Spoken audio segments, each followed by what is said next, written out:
Well, this is indeed a very exciting time in the MS field for new therapeutics.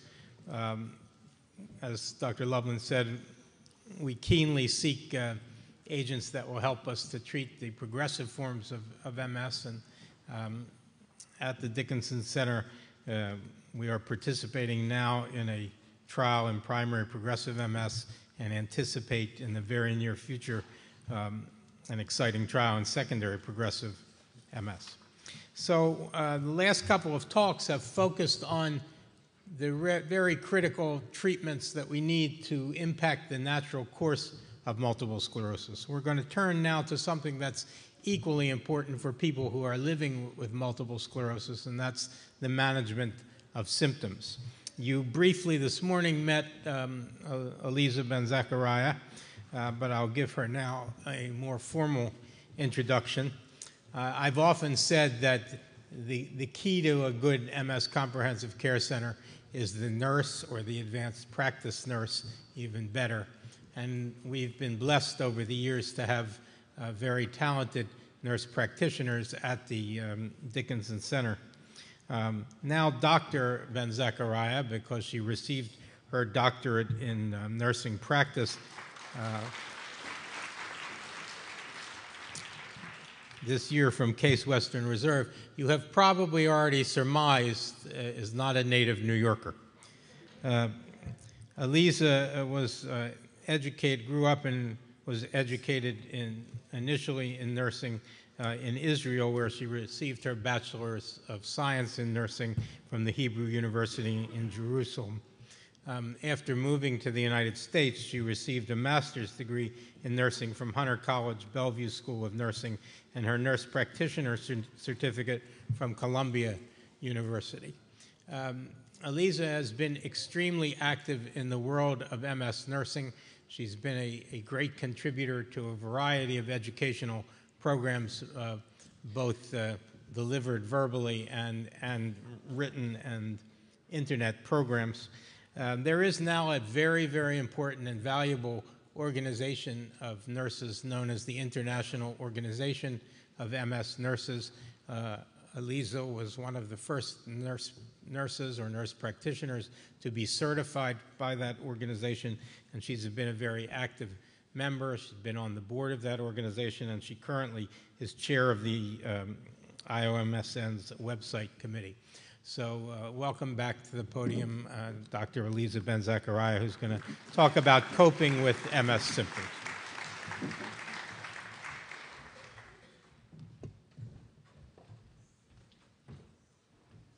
Thank you so much. It's still funny to think about myself as being a doctor. It has taken so many years. So I think the previous talk of Dr. Fred Lublin really put the way into my talk, because the focus of my talk is symptomatic management and looking at symptoms. So, and I think you deal with symptoms on a daily basis, either new symptoms, ongoing symptoms, chronic symptoms. So, and it's really the day-to-day life that's really, really very important. So let's, I've shown this before, but I think sometimes you look at the symptoms that identify most of our patients, and every patient really is unique in a sense. I can tell you I have many patients in the center. We have thousands. Not two stories really are alike.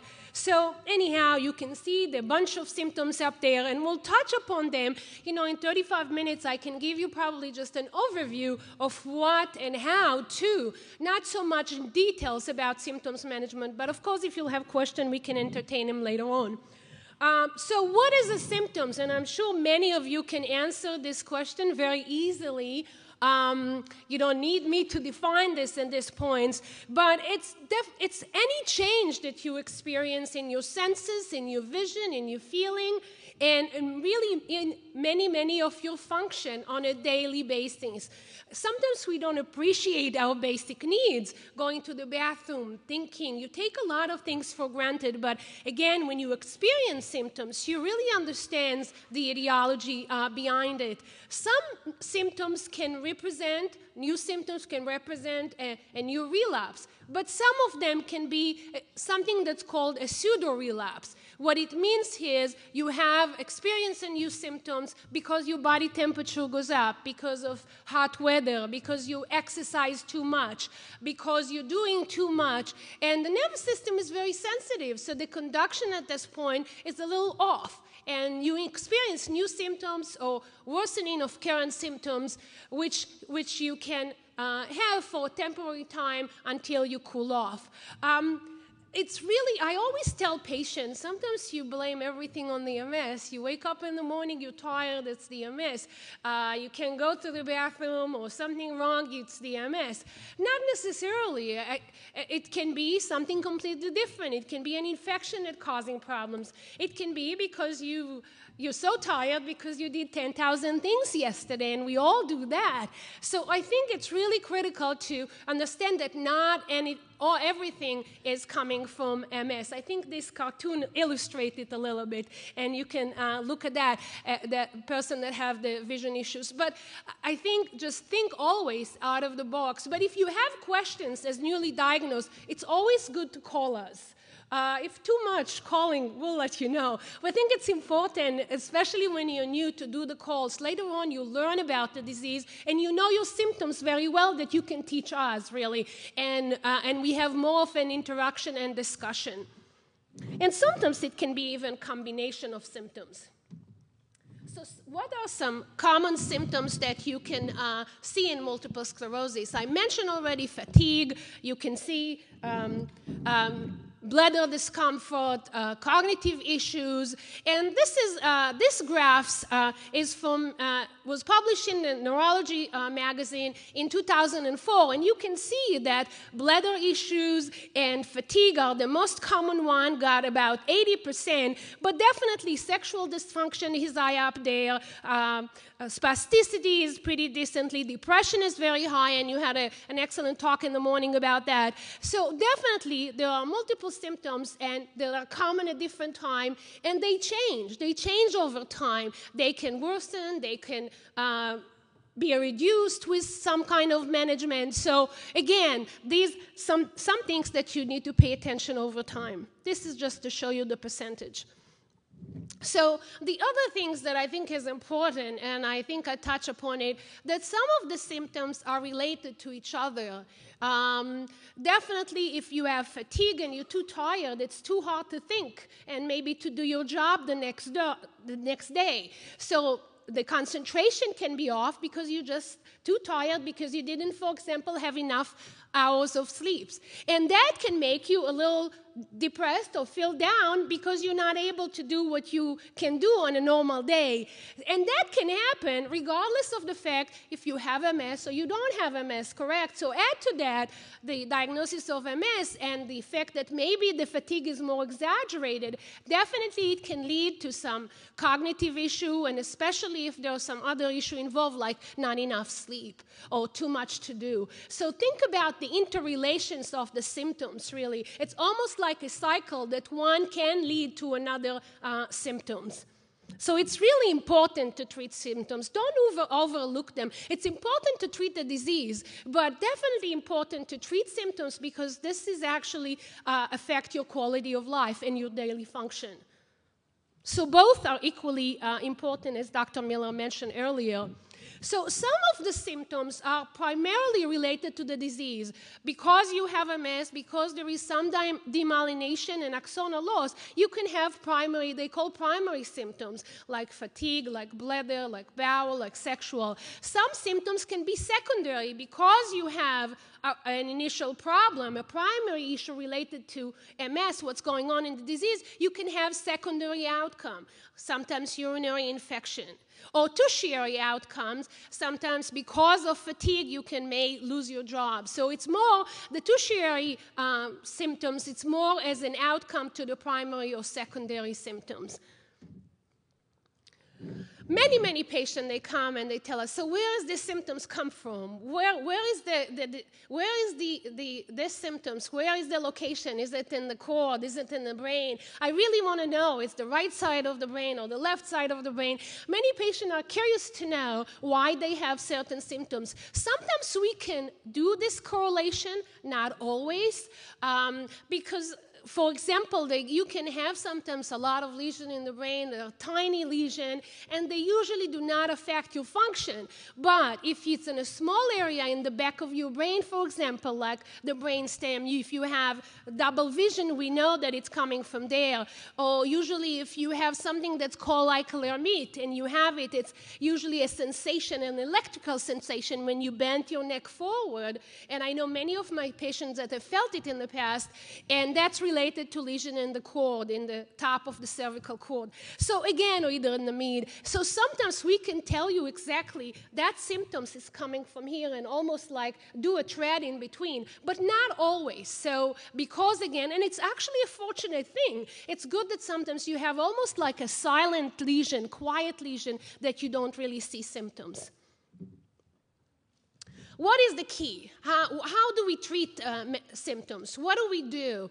And what is the goal in symptomatic care? First of all, you need to communicate with us. You need to discuss with us, and we need to listen. And I think as a team, we do this very often.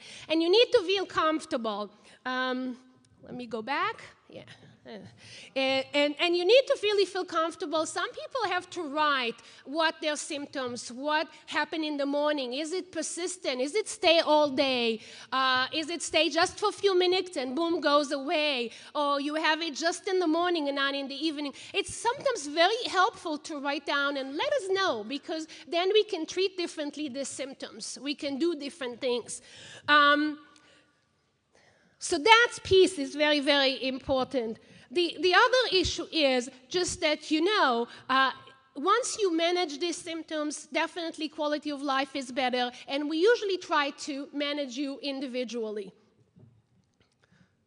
So the questions that you can write in your diary or in your journal: what is the symptoms? How often it happens? And I mentioned some question before, how bad it is. Does it really interfere most of the day? Doesn't let you do things in any time of the day? Or have you done something to it? Many people coming by to us and they already tried some medication, either over-the-counter medications or under-the-counter medications, and combine different things. So really important to tell us what you take. And I'll mention it when I'll speak about CAM.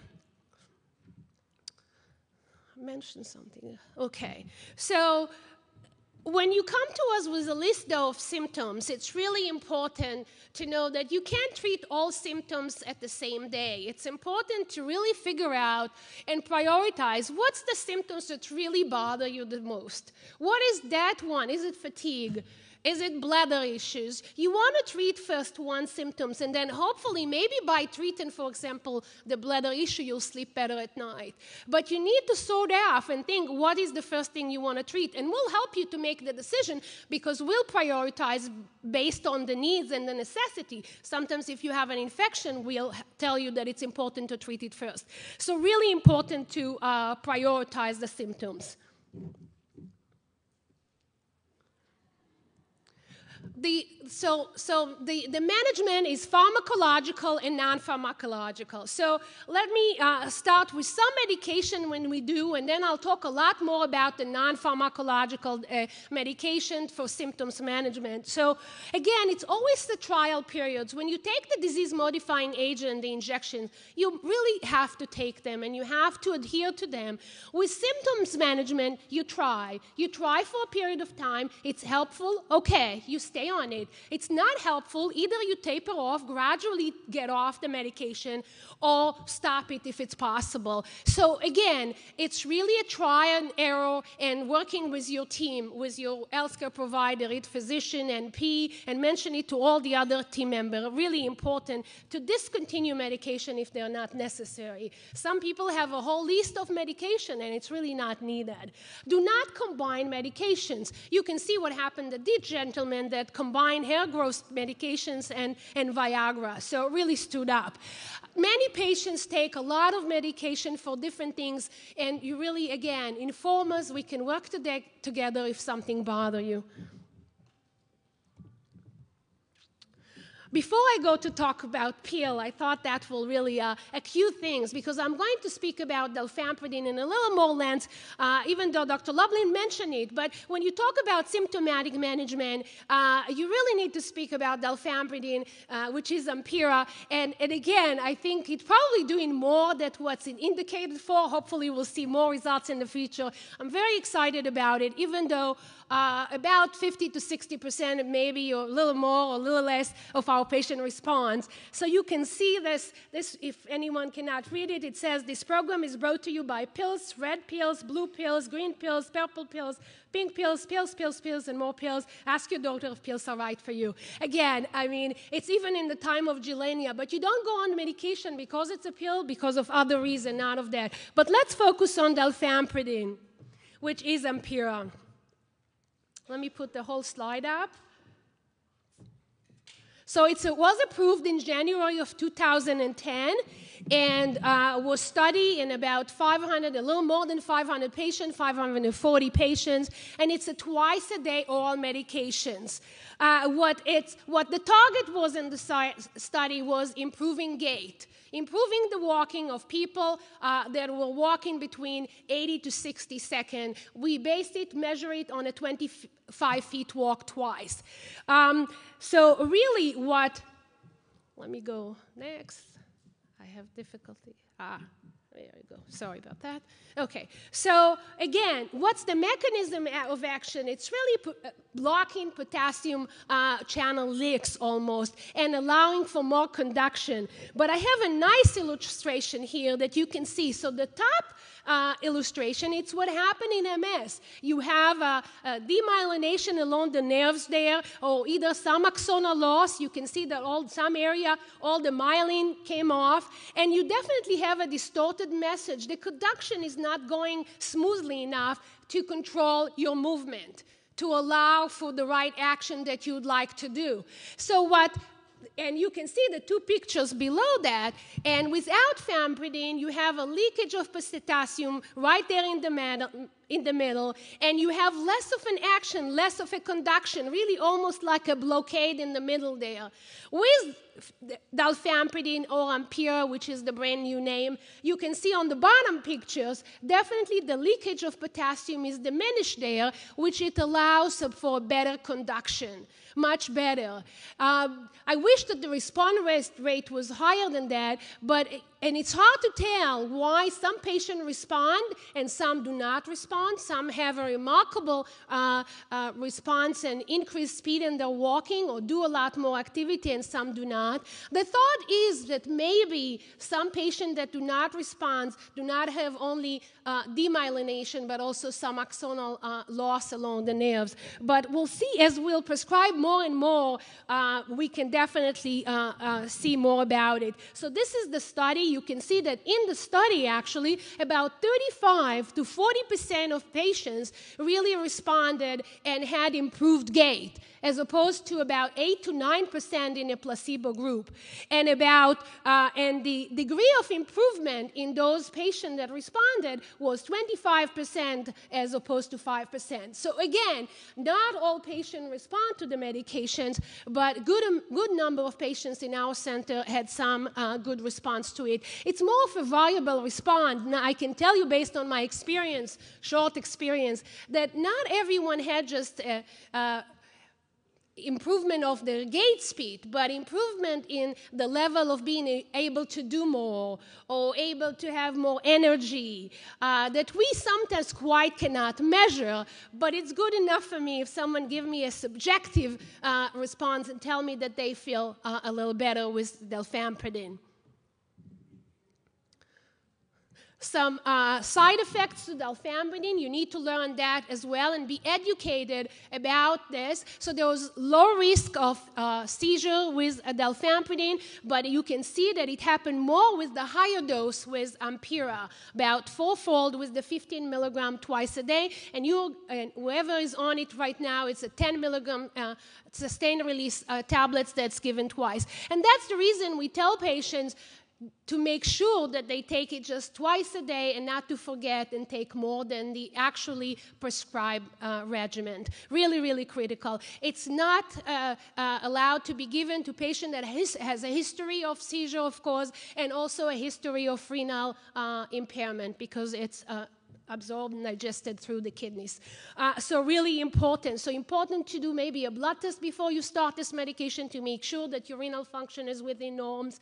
And also we need to monitor patients that have multiple urinary tract infection, because apparently in the study, patients that were on dalfampridine has higher incidence of urinary tract infections. And many of our patients has problems with bladder issue, so we need to monitor that. Definitely inform your physician. Again, as a new medication, as my other lecturer from my other team mentioned, these are all new medication. We need to learn, and I can tell you, I already spoken with some patients that have different side effects to Ampera, not really reported. So some patient had some sleep issue because they taking dalfampridine twice a day. So anything you feel, you need to report, because we learn more as we go along. And that's the cute cartoons there. Definitely, sometimes there are side effects that we do not really expect that happen with new medications, even though this is with also symptomatic care. So I have to speak, I'm going to give a few minutes to complementary and alternative methods, because I think it's important. I think a lot, as you can look at the statistic, it was really surprising for me when I did some research and look at the literature, and look at that, 42% of individuals in the United States use some kind of form of complementary and alternative medicine. I think we all want to feel better, so you go and whatever is available out there that make you a little better, or make your memory better, or make your mood better, you really will want to try that. And many patients call us, I think if it's not harmful, then it's okay to take, or not too costly, and you think it's helping you. Sometimes it's even can be a placebo effect, really. So you can see 20% of people taking some type of herb or vitamin, 50% using CAM without the knowledge of their healthcare provider. And I think that's really important. You need to tell us, because many of these CAMs have multiple side effects, and they can also interact with your medication that you're taking. So really important to let us know, even though you think we'll make fun of the fact, but it's important for us today. Some of us really take seriously CAM, so please share it with us and be open on what you're taking. And you can see the last statistic says that 60% of individuals with MS use one or more CAM therapies. So definitely a lot of use are out there, and we need to know about this. Some other modalities of CAM can be acupunctures. I have many patients, for example, that acupuncture help trigeminal neuralgia, which is a severe pain of one side of your face and the whole jaw. So sometimes it can be very helpful for pain. Meditation, hypnotherapy, massage, all can really, really be sometimes very helpful. But again, discuss before you use them. Other medication and supplements are, I always tell women and men that have multiple urinary tract infection that it's okay to take cranberry pills or drink the juice for that matter. Some people, as you can see, use ginkgo for memory and said that it helped them. We talked earlier in the morning about marijuana. Again, be careful, because sometimes you have unwanted side effects. Many of my patients use valerian for insomnia, or caffeine and tea we all use for fatigue. I really have a nice cartoon. Last year I showed something about coffee, and this is about tea, and really nice to see about what it says. A woman is like a tea bag. You don't know how strong she is until you put her in hot water. And I think it's relevant, because most of our patients are women, really, and I think we are really probably very, very strong gender facing this disease and tackling. And definitely we have some men also and in the audience, but definitely more women as a patients. So other non-pharmacological agents, I refer very often to rehabilitation, for physical therapy training, for occupational therapy. Important always to exercise and do any mode of exercise that you like to do. It's really not a good idea to go jogging if you hate doing it. You need to do something that's fit for you, that you can do it maybe in a gym in an air-conditioned area if that's what you need, or go outside if that's better for you. But really find something that you like to do, and then you can stick to it. Definitely nutrition is part of a wellness approach, and if you need any psychosocial support, and we talked about it earlier with our case, and we'll talk about it more after this session. I've talked about physical. So the value of exercise, definitely, again, I cannot underestimate the value of this. It gives you energy. The only thing is you need to do it safely, and you want to do it gradually. You can't run the marathon the first day you decide to do exercise. You just decide to do maybe walking for 15 minutes twice a week, and then you go to do it 3 times a week, and then you go to a fast-paced walking.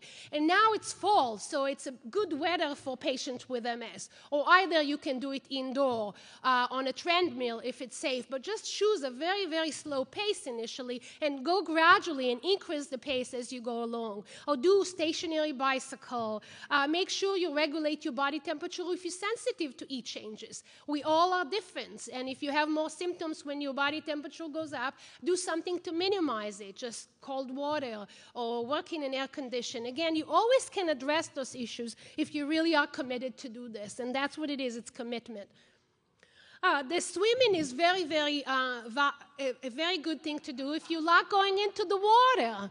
And you can see this is a nice cartoon to illustrate that. But I have many women and men that go swimming in a pool that's not too hot near their neighborhood or in the gym. Again, do whatever you like to do best.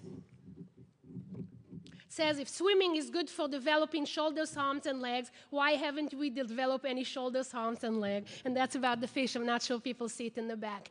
So wellness, we talked about quitting smoking and drinking maybe less caffeinated beverage. Again, you want to make sure that you think about that. You think about eat your age, alcohol drinking, eat a healthy diet that I spoke before, and make sure you maintain good, healthy lifestyle, that you have quality of life. Stress management is very important. You really need to vent out. You need a good friend, a good spouse, but if it's not, you feel that you cannot overburden them, you can come to us, come to the social worker, talk to her about what really is so stressful in your life. Really try to manage it in a constructive way, in a positive way. Very, very important. We all have stress in our life. It's not that you control not having stress, but how you cope with it and how you manage stress. That's really the important and the key. Sense of humor. I found that always when I laugh with patients and we do things in a funny way, the day goes by fast. And even in your life, try to incorporate some laughter, a sense of humor. You have to laugh about things. Once you do that, then you feel much, much, much better about your life. I always make fun of myself when I teach patients, talk to patients. I think that's what makes your life really interesting. So it's, to conclude all that, really the goal is your quality of life. What's quality for me may be not quality for you, correct? You can have different needs. You think going to the park every day is quality of life, or I will think going to the gym is quality of life. So again, it's what your definition of what quality means for you. And choose the things and work with your team to manage your disease better. And that's what's really important when you have a long-standing disease. It's all the parts all together, because it's not only the physical, it's the spiritual, it's the social, it's emotional, it's intellectual. It all comes together. I mean, you can't function without your emotion. It's body and soul together, really. I do believe in that. I think it's really go together to maintain a really good and enhanced quality of life. This is the team, and you heard about it in our 2 cases, so I don't go about it, but we really have a good team, and you'll hear again in the next case study. this is my 2 cats, and again, cats and pets are natural healers. There used to be a pet program at the National MS Society, so sometimes many of our patients get their feedbacks from their pet, from their dog, or whatever you have at home. It's sometimes really, really good. And I think it was a fast pace, and I conclude with that.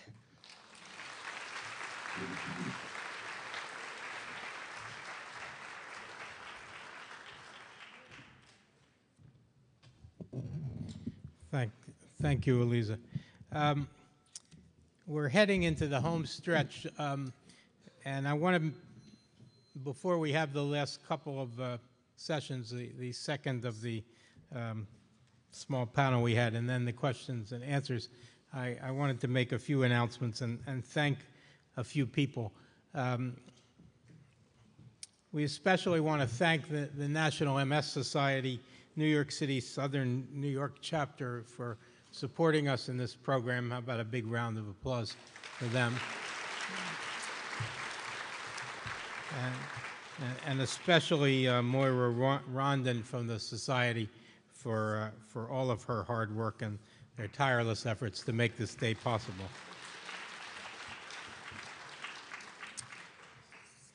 A program like this is very costly. The Dickinson Center, because we're devoted to giving comprehensive care, irrespective of how much time it takes or how much cost it is for us, want to make sure that we give that care. As a consequence, the center runs at a substantial deficit, which is made up by philanthropic help from many people. We've been very fortunate for this program to have the support of a number of commercial partners in the MS world, and I want to be sure that we acknowledge their contributions. But I want to mention that there is in your blue packet a form, if any of you would like to make even a small contribution to defray the cost of these programs, we would be grateful. We particularly appreciate the help of Accorda Therapeutics, Bayer Healthcare, Biogen Idec, Genzyme, Novartis Pharmaceuticals Corporation, Questcor Pharmaceuticals, and Teva Neuroscience. We absolutely could not have put on this program without their help.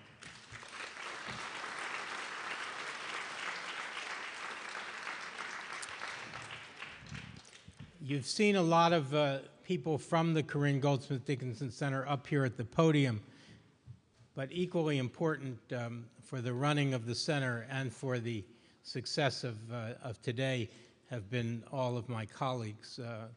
Almost everybody from the center is here today, many of them bedecked in these beautiful yellow T-shirts. And I thank all of them, and I'm sure you do as well.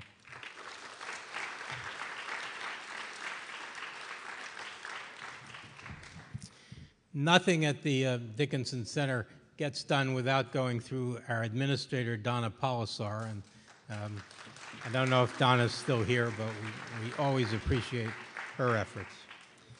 And finally, today absolutely would not have happened without the efforts of our Director of Communications, Susan Alter, who is generally self-effacing, but we've literally had multiple emails on a daily basis as we got close to this program, and she's been absolutely tireless in her efforts. So thank you, Susan.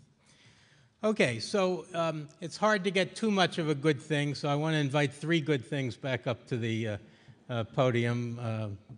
Tova and Tracy and Aliza is already up here. They're going to work through another case, and then we'll finish up the day with questions and answers. Thanks.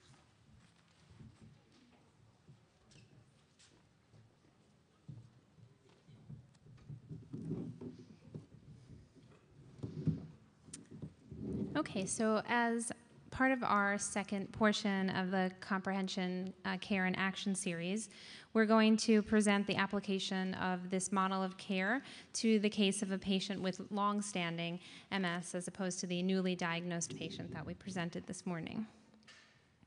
So again, here's our team with the patient in the center and our on-site neurologist, MS nurse practitioner, and social worker, and the various support staff and subspecialty support that we get from different areas such as physical therapy, physiatry, neuro-ophthalmology, neuroradiology, urology, primary care physicians, etc. So this is the case of a 45-year-old married lawyer, mother of two, who was diagnosed with MS after the birth of her twins 8 years ago. Her initial presentation involved right optic neuritis, which recovered completely, and she was started on weekly interferon beta-1a injections in early 2003. She's had no relapses since. However, over the past few years, she describes a slow worsening of her walking, with her right leg dragging and painful stiffness and spasms. She can walk only half the distance she could negotiate last summer. Her current symptoms also include frequent urinary tract infections, episodes of incontinence. She describes trouble concentrating and forgetfulness and feels as if she's been in a fog. Her coworkers have been noticing that she's overwhelmed with multitasking, and this is concerning her about disclosure of her diagnosis at work. She's felt moody, irritable, and sad, and has been losing interest in hobbies and socializing. She also describes that she's very tired of injecting herself and describes that she's been feeling like a pincushion. On exam, we find that her thinking is slow and her short-term memory is impaired. She has weakness in her legs and spasticity, as well as a right foot drop. Her MRIs of the brain and spine, however, have been stable and unchanged for the past 2 years. So again, the first step in evaluating this patient is confirming diagnosis and the type of MS. This patient initially presented with an episode, a relapse of optic neuritis, and now describes this slow, insidious worsening of her walking, which is suggestive of secondary progression. So the treatment issues to consider are whether or not we should be evaluating her medication. Is it time to change? Is it doing what we'd like it to do in terms of keeping her MS in check? And then nextly, importantly, looking at her gait dysfunction, which appears to be multifactorial. So several factors are contributing probably to her difficulty with walking: motor weakness, spasticity, and also fatigue. So there are various modalities that we can use to address these factors: physical therapy and a physiatry evaluation, possibility of an admission for rehabilitation. For her foot drop, orthotics and neurostimulatory devices may be very important in terms of improving that. Also, the potential for Ampere here, potassium channel blockade, which Aliza discussed earlier in terms of improving walking speed, and also addressing her fatigue, which could include reversible medical causes such as thyroid dysfunction, medication side effects, potentially reevaluating her sleep, her mood, treating her depression, also encouraging exercise, and a potential for a trial of stimulants for her fatigue. And as you can see, at various levels, we have an opportunity to involve different members of our team in terms of supporting, addressing these different treatment concerns. So the additional concerns for this patient involve treatment of her depression, cognitive change, her injection fatigue, her less willing to take medications after a long period of time, her bladder dysfunction, and also emotional support and counseling. So with that, again, I'm going to turn over the stage to Aliza Ben-Zacharia and have her address how she would approach some of these treatment issues.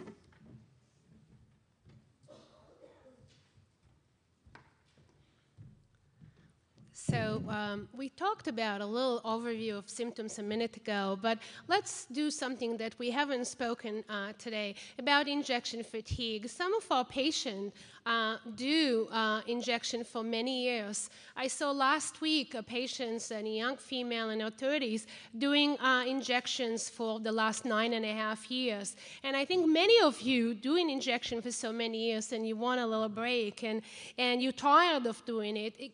And I think think if you, and the support that I gave to that person last week, just tell you the story really, told her she's doing so well neurologically. Again, you always remember those times that maybe you have not done so well off medication, and she has done really very, very well in the last 10 years. She's functioning, she has a full-time job as an advertising person. So again, important to remember that. Can we take drug holidays? Probably not recommended. I don't tell my patient to take a drug holiday. I mean, if it's a day or so, that's okay. I usually tell patients, if you fatigue, maybe someone else can help you for temporarily, a spouse or someone in the family or a friend that can help to do that. I even offer the patient to come and see me and I can help with that, but it will be a very routine checkup into the center, which may be really unrealistic for some patients. But again, just that you know that every patient have these times that they're tired of doing injection, but trying to keep it in perspective that it's important to continue your mode of treatment because it's keeping you in a well state, hopefully in a stable situation. So that's again really important, and I think Tova and I can support patients and speak with them about this dilemma of really wanting to stop and why it's so critical that you'll continue the injections. Again, if it's impossible, you always think about switching and doing something different. However, if you're doing well on care and treatment, it will be really silly almost, unless it's really necessary to switch treatment. And then this patient also had some general fatigue, which we can address with exercise, as I mentioned, or medication. I very often use certain medication like amantadine or Provigil. Again, in a trial, it's in a trial and error and see what's really fit to those patients. But first you do the non-pharmacological agents and strategies like the exercise, control your day in a way that the pace is not so rapid. Do some energy conservation technique. Learn it from your occupational therapist or from WAS. We all sometimes do too much towards the evening, so you can do more during the day. There are so many things that you can actually conserve your energy and do things throughout the day that are really, really important, and you can do really without almost a major intervention. Sometimes we think medication is the key and the answer to everything. And then in the end, we have a list of so many medication sometimes today can be costly. So not every symptoms that you have should be addressed by medication. And again, we try to do it as a team.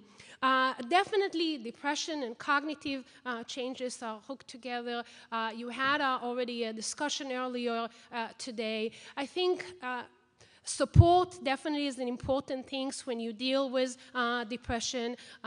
I'm very interested in depression because it's so common, and I did my long dissertation about screening for depression because it's so common in MS. Again, important for you to disclose if you have some down feelings, because sometimes we don't know you as a person, and family can identify the problem before you come to see us. Important always to identify the issue, and then you can do something about it. If it's eaten and nobody knows about it, we can't really do and strategize how to really solve it. Other issue that I can really help as one of the team members with Dr. DeAngelis as well, bladder discomfort or bladder urgency, or issue even with sleep and bladder problems, because sometimes the main reason that people wake up in the middle of the night is a bladder issue. They need to go, gotta go, and the famous sentence. So we can either do it with non-pharmacological, drink up to a certain time in the evening, for example, a simple thing that you can do, drink until 6 o'clock, and then avoid drinking later on, or either make sure you don't drink certain caffeinated beverage right before you go to bed, because caffeine can make you really more to go, the urge to go. So again, there are different things that we address different situation. And it's always important to manage this issue because you want to prevent complication, like for example, urinary tract infection. So drinking is important. You just want to control it throughout the day. So again, the management as a team, as you can see, every one of us does a piece of the management. It's a cycle of symptoms, as I mentioned earlier, and one may affect the other. So really, really important to address it early to prevent later problems along your life. And I think with that, I will, since I spoke about all this, and again, remember that not always MS is MS symptoms or the changes that you feel or cognitive thinking are related only to MS. There is some other issues that can lead to the problem. So our goal is, and our sometimes need to do basis is to check other reason why there is an issue, why the cognition is off now, why the concentration is off, and sometimes we use neuropsych evaluations. Again, there is many ways to address different symptoms. With that, I will, I think at this point, transfer it to Tova to speak about how to deal with depression and how to deal with cognitive issues in a different sort of way and a different perspective.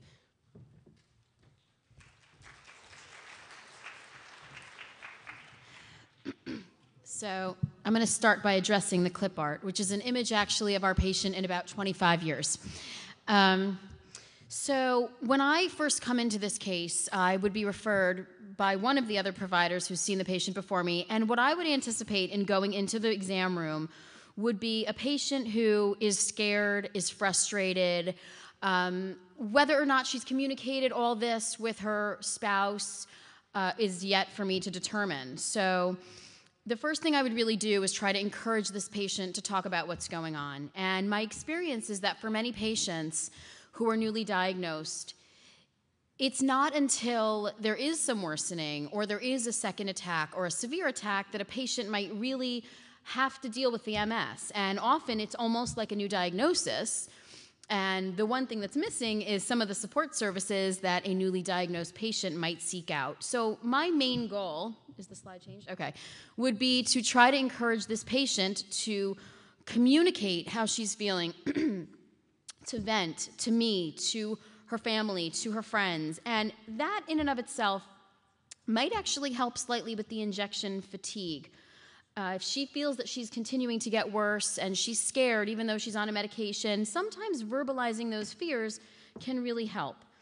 Another big thing that I would be concerned about here is the shifting family dynamics. How is this affecting her relationship with her children? How is this affecting her own self-image as a parent? And one story that I'd like to share with you, which comes from a patient, this isn't me just trying to be optimistic here. A patient told us, she actually spoke at one of our seminars about how her MS has slowed her down over the years, but that what she's realized in raising her 4 children is that she's actually been able in some ways to be more present for her younger children than she was for her older children when she was running around more and taking care of more of her own needs. Now, she has slowed down a bit, and she makes more of an effort to be sitting on the couch reading to her younger children or going to the games, and maybe she's sitting on the sidelines instead of jumping on the sidelines, but she's at those games, and she may not have made the time before. Okay. Regarding her relationship with her husband, my concern would really be helping her husband understand what her needs are and finding the balance between maybe getting some extra support at home, maybe she is more tired in the evenings and needs a little bit more help, and yet sometimes a wonderful supportive spouse might go to the other extreme. And what I've seen sometimes is they become so overprotective of the patient that it's actually kind of demoralizing to a patient to feel like someone is there trying to take care of them all the time. And the analogy I gave one particular patient was that I almost felt like her husband was treating her like this really delicate flower, and she wasn't. She was the same person who just maybe needed to communicate to her husband what her needs were. Regarding work, so with this patient, we didn't really address any of the specifics in her case. You know, what is her commuting time? Some of my patients complain it's very hard to work their full-time job because they have an hour-long commute. And that really can be draining, you know, for someone's energy. And so what my coworker and I try to do is sometimes think creatively with the patient. What can you do? Can you speak to a supervisor? Can you, maybe the time has come that it makes sense to disclose if you haven't already. and talk about what maybe you can do to modify your job, that you can stay at a job and have it meet your needs. The ADA, the American with Disabilities Act, is actually in place to try to help people do that. But the only way to do that is to disclose. And so we are available, and the MS Society actually has a full-time person who's available for vocational assistance. And that's something that we can really help talk about. The other thing is disability. I think sometimes patients are kind of quick to think disability might be the right option for them. And sometimes it is. But a part of what we try to do, again, is to help you think creatively. People don't always realize that a job is a big part of who you are and what you do. And so stopping to work can actually have a negative effect on you, on your mind and how you feel about yourself and what you're doing. So again, sometimes it is appropriate, but we usually really try to encourage people to think creatively about how they can continue to make their job work for them so that they can realize that they're still very productive. It just might be that the job, the way that it is, may not be perfect anymore. I'm going to conclude by just mentioning again the resources that are out there. There are social workers, certainly at our center. Maybe there is someone you can reach out to where you are, or the MS Society has. As I mentioned before, the MS Society does have someone whose full-time job is to help with vocational issues. We are available for counseling patients. We sometimes meet with family members, whether it's a child who's coping with their parents' changes, or a spouse, or boyfriend, girlfriend, partner, close friend we've even counseled. Sometimes the appropriate referral for us to make is to a psychiatrist if someone appears to be depressed and not just have some adjustment issues around the situation. And there are also support groups that can really meet a specific patient's need. So I hope that through these two cases, we've been really able to show you just how beneficial it is to have different people working on different pieces of the puzzle to put everything together. When we present the case to you, we are presenting a list of all the important parts of this patient, but it takes several pieces to put that together. No patient really sits down with us and makes a list for us of all the important things in their life. Some of you might be organized enough to do that, but most don't. So again, I'd like to conclude by saying that you are not your MS. Sometimes it may feel so overwhelming that that's how you feel, but MS is just a part of your life. This is a chronic, lifelong disease. We expect you to live a long, and we're here to help you live a wonderful life. We have seen people through lots of exciting events. I've seen patients worry about disclosing to a boyfriend who are now married with children, and we're here again to try to maximize your potential and the management of your MS. Thank you.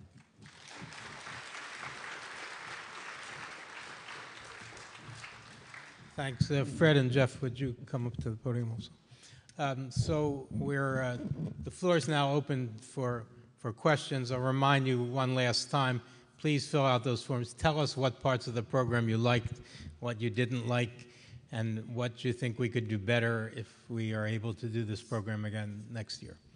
So, Okay, so before we get to the questions, just one last thank you, and I think we have to have a round of applause for our program director who set up and has run this beautiful program today, Dr. Miller.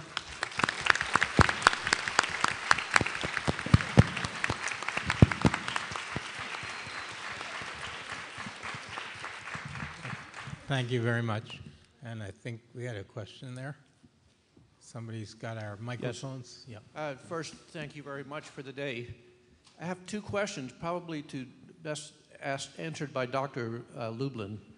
I've been taking Copaxone for 10 years since it initially came out. I guess it's 9 years. And I noticed that the price keeps going up. I would have thought that over the time the price would have come down, and I'm not sure and why. What has, you know anything else in which that's happened? Where the price has come down? Okay. Other than flat screen TVs? Go ahead. The second question is, the new drugs that are coming out, are they being created by the companies that initially invented the products that, well, like the Copaxone that I'm taking now? is Teva involved in new technology? So I can't tell you why prices keep going up of the drugs and go up and become so expensively. It's quite remarkable. And in terms of the pipeline, it's both existing companies such as Teva and Biogen and Serono, and new companies that have come into the EMS market such as Novartis and Genzyme, Questcor. There's quite a few. So there's a lot of new and the old have stayed in. The pricing of drugs is something that, of course, we share your concern, and it's distressing to us. And it's a complicated matter. I think you have to realize in part that these enormous prices of drugs that people are asked to pay, or the insurance companies, which ultimately means all of us are forced to pay, pays for the hundreds of drugs that are in development that don't make it to the marketplace. And then just remember, this is America. We're a capitalist society. Many of these are publicly held companies that are trying to maximize profits for their shareholders. So that's good or bad, depending on your perspective. Other questions? Yeah. Excuse me? Hi. I'm over here. Okay. You mentioned that there was an increase in iron seen in MS patients as well as other neurological disorders. Has anyone researched that as a possible venue for treatment? Well, I think probably there are people that are working on that have a stronger belief than many other people that the iron actually is influential. What suggests that it might not be is the fact that it's present in so many other conditions. So I think more people believe that it's probably a byproduct of a degenerative process than a cause. So in animal models, it didn't pan out very well trying to treat iron.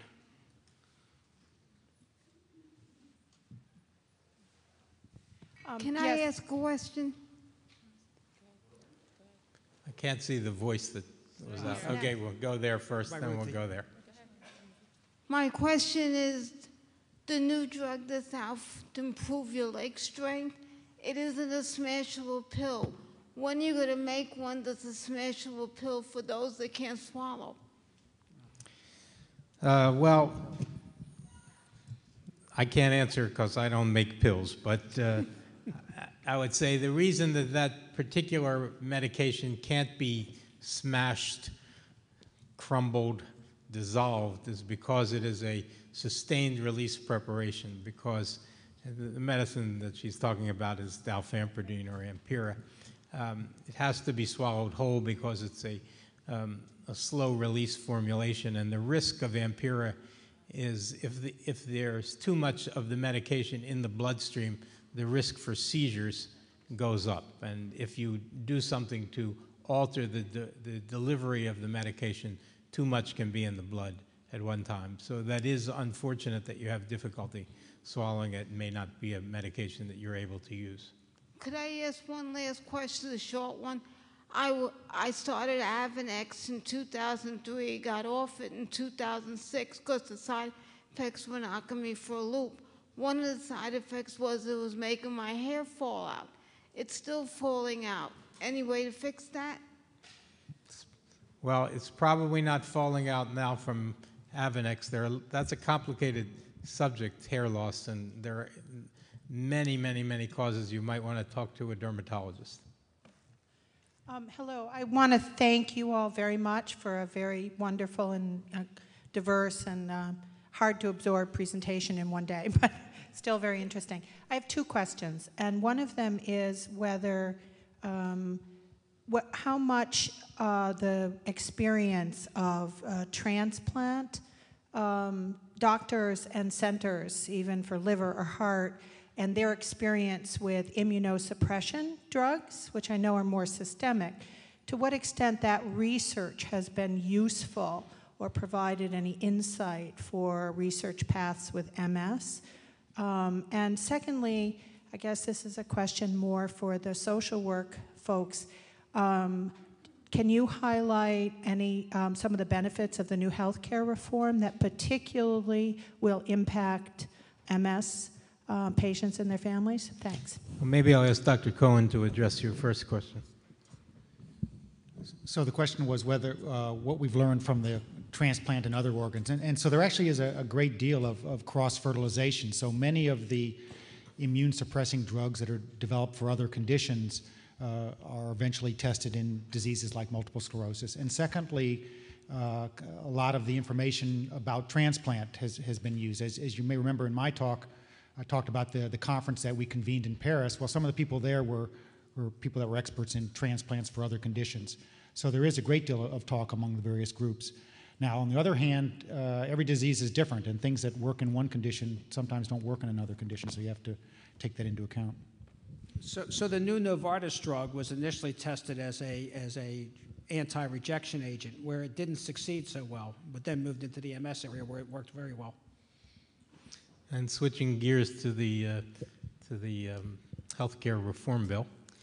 So we are being updated, as you can imagine. It will be very confusing, as was the Medicare D drug plan when it came into effect. At this point, I don't have very much information, but I can tell you that I know the hope is that it will be easier for people to obtain health insurance to ensure that everybody has it. But I do want to make one point, which I meant to make when I was speaking before. Some people are unaware that we actually already do have some protection in place for people with pre-existing conditions.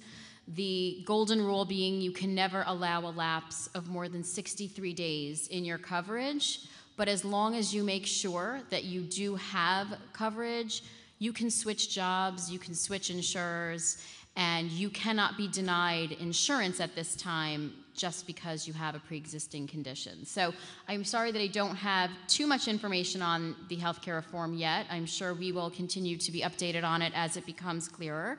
But you enabled me to state that one important fact that I forgot to before, so thank you. But it is important. One thing that we know is that there are a number of people out there,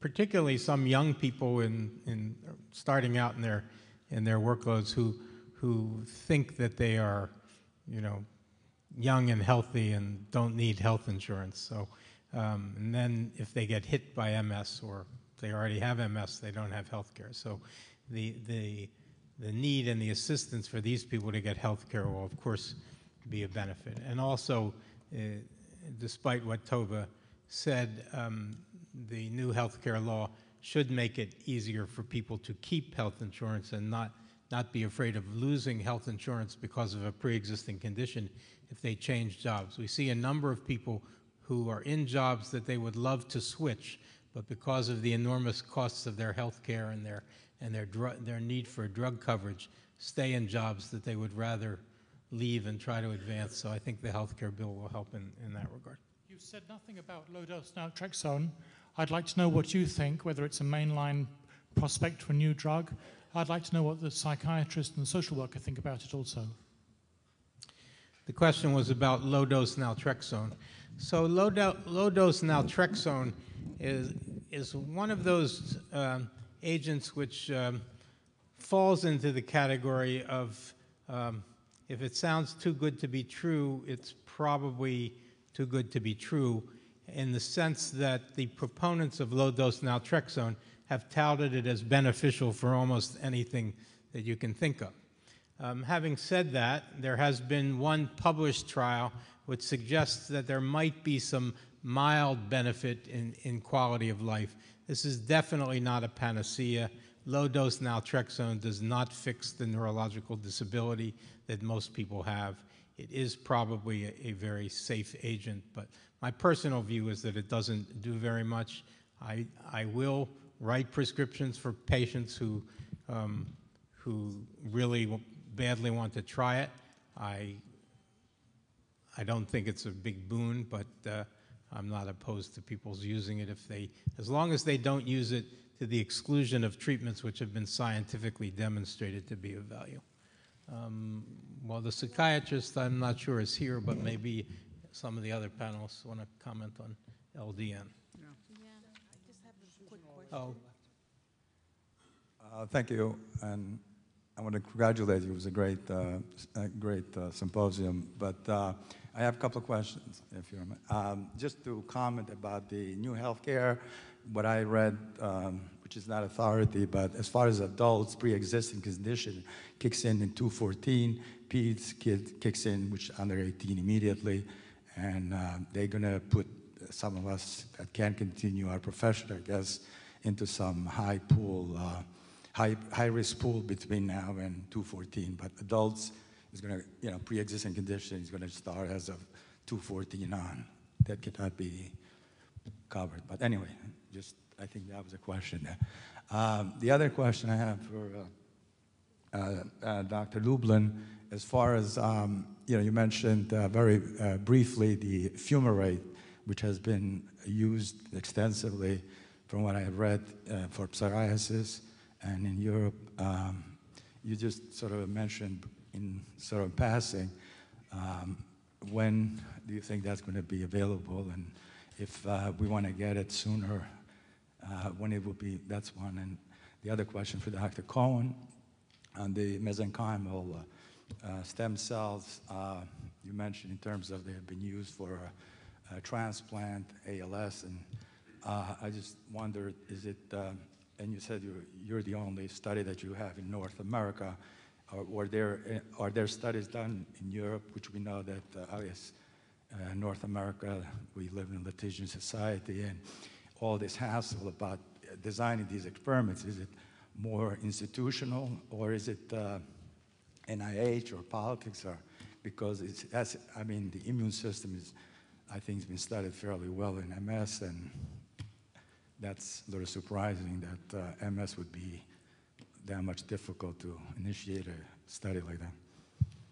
Fred, you want Okay, so as I mentioned, fumarate has been used in phase 2 study here, in proof of principle. It was a successful trial. It's in phase 3 studies now. I don't recall when they'll finish, probably sometime in early 2012, I think. 2012, okay. If you want to get it sooner, go to Germany. That's where it's used for psoriasis. Jeff. So the question was why has it been so slow to develop mesenchymal stem cells? So in fact, actually, things are proceeding in MS faster than other conditions. There are other labs around the world as a result of the conference that I told you about. There's probably now at this point 7 or 8 other groups. I think part of the problem has been not so much because it's being suppressed, but because it's just difficult and complicated to set up all the infrastructure that's needed to do this kind of study. You need both someone with expertise in MS trials, that's our part of it, and then you need someone that can isolate and grow the cells. And there aren't that many institutions that have both of those at the same place. I just wanted to ask a question. I was in the ladies' room when you have to speak louder. I can't hear you. I was in the ladies' room when the doctor was talking about the different medication that he was up there, and I didn't hear the whole discussion. I just wanted to find out. I've been on Avonex for 12 years. I just got off of it. I'm taking Tisabrin now, and I wanted to know if Tisabrin is still going to be, I just started 2 months. So Tisabrin is still a very valuable medication for appropriate patients. Okay. It's okay for me to stay on it.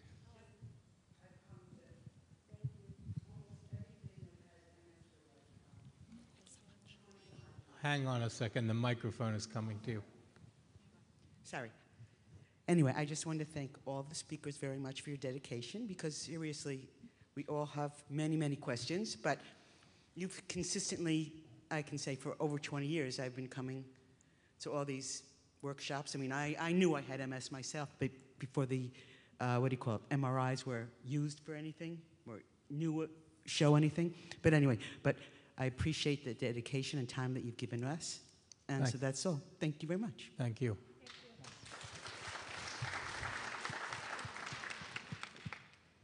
I also want to thank all of you very much for today. It's been invaluable. I have 2 questions, and not surprisingly, it's in regards to myself and also to my daughter. I've had MS since I've been 19. I'm now 56. It's been most of my life, and I've been very fortunate. I've had a relapsing remitting course, which I think probably still is, I'm not sure. But at the age of 41, after I met my husband, we had our daughter after a lot of counseling with the MS Society. She's now 15 years old in 10th grade, and I'm concerned about her risk for MS. Now, since we had her, I've had 2 cousins develop MS since we had our daughter. So naturally, I'm quite concerned because there seems to be a family cluster. One of my first cousin who has MS is my father's brother's daughter. She's an identical twin. Her sister does not have MS, but she does. And her sister's daughter, who is now 21 years old, developed MS at the age of 18 in freshman year in college. So all of this came after we had our daughter, and I just wanted to know, we saw some statistics about risk factors, but what do you do when there's an obvious cluster in a family? How do you assess, how do I assess my daughter's risk? I don't even know if I want to know, but let me ask Dr. DeAngelis to and then I have another question. Try to tackle your question.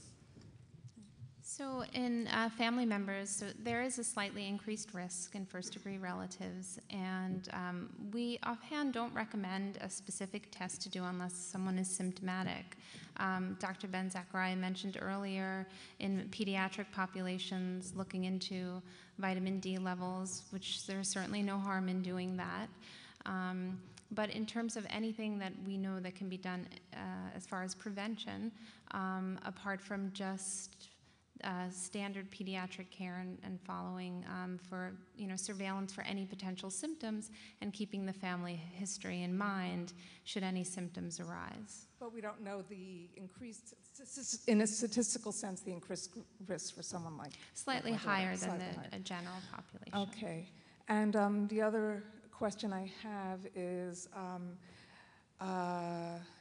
in 2004 I developed rheumatoid arthritis, which was difficult to diagnose, and it was connective tissue disease. It looked like scleroderma for a period of time. It was finally diagnosed as seronegative rheumatoid arthritis, and I wanted to know how common is the acquisition of another autoimmune illness, plus how do I assess whether or not on Copaxone. I've had different opinions about whether I should be on that given the existence of the second autoimmune illness, and what is the current state of thinking about that kind of thing? So we do see the coexistence of other autoimmune diseases in patients with MS, various different autoimmune diseases such as rheumatoid arthritis, thyroid conditions, and we see them cluster in families. Theoretically, there probably is no specific detriment to using Copaxone in the setting of rheumatoid arthritis, but offhand it's not been looked at in a large trial to know for certain. I think it's fair to say that there are a number of autoimmune disorders that have a higher incidence in the MS population. We don't generally understand what the basis for that is, and we tend to address the respective conditions individually. Sometimes there will be drugs that may successfully impact both, and sometimes there may be a drug that would ordinarily be useful for one of those conditions. An example would be the class of drugs called tumor necrosis factor inhibitors, which are very useful drugs in rheumatoid arthritis and tend to make MS worse, so they would be avoided. Both doctors Cohen and Lublin stated that generation and repair of myelin is the ultimate goal. That being the case, and I believe PBS recently did a segment on this, why aren't most of the research dollars going toward generation repair of myelin? So in the mid-'70s, Richard Nixon declared war on cancer and threw a lot of money at it, and it didn't solve the problem because it wasn't ready. And so money alone is good, and we want to make sure that there's plenty of money to look after the right questions rather than the wrong questions. But money alone doesn't answer it if the science hasn't gotten there yet. And so Dr. Cohen nicely outlined the developmental pathway that's been gone through on developing replacement therapies, which look to be our best but not only strategy moving forward. There are a number of strategies being studied. There's a good deal of research going on. Fortunately, the political environment has improved for these replacement therapies, but not improved enough. There still are governmental restraints that, to me, seem unreasonable. But mostly is you can't answer a question until the science is ready to answer it. It's not just money, although money's a good start. I think we're going to take one more question from center field and then one from left field, and then we're going to call it a day. Yeah, my question is, you mentioned or referred to gait as when it's dysfunctional as being an indicator of movement from relapsing, remitting to progressive. And I wonder if that's actually factual, and if there is some other way that you typically see movement from relapsing, remitting to progressive. That is generally the typical story that we'll get from patients in terms of determining whether or not they're no longer relapsing and have transitioned to a secondary progression. Patients with secondary progressive disease can also have relapses in addition to a slow change in an entity of their neurologic function. It could be gait, it could be a description of their thought process or weakness in their limbs, for example, which would contribute to a change in their walking. Over time, sometimes patients who have relapsing remitting MS will have a poor recovery from an attack, which can leave them with a subsequent residual worsening of strength or trouble with their balance or walking. And that can, over time, result in an accumulation of disability after several relapses that haven't resolved completely.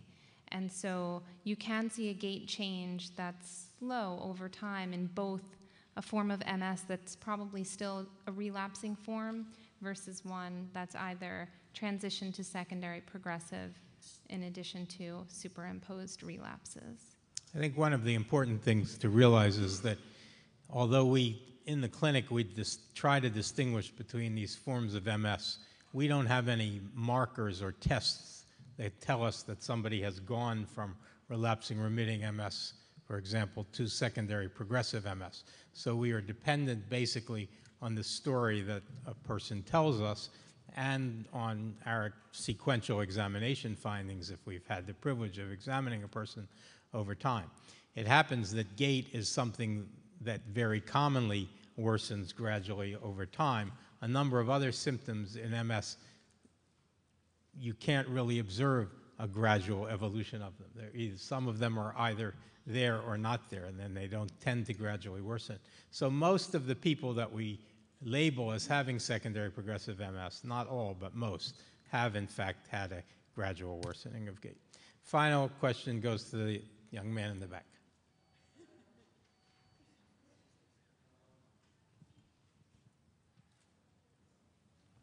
One, I'd like to thank the panel and the center for putting together a great day. In thinking about MS, there was little mention of where we are in the search for a cure. And I'm just wondering from my own perspective as being someone that's had MS for 15 years, is a cure, what will a cure look like? Will it be something similar to polio where it doesn't necessarily help the people in this room, but we prevent people from ever getting MS again? And what work's being done today to lead us down that path? I think that's a fair question to ask our guest.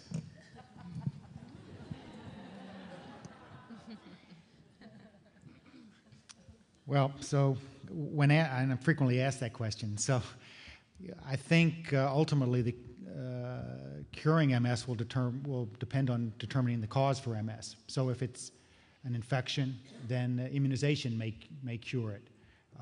If we can effectively stop the inflammatory damage, then a cure may represent repairing the damage that's there. I think part of what you heard in Dr. Miller's talk is that frequently the information that leads to a cure seems to come from left field. So as a result, it's hard to anticipate where that's going to come from. Thank you. Well, you've been a wonderful audience. We really appreciate your spending the day with us. We wish you good luck, a good day, and especially good health. Thank you so much for coming.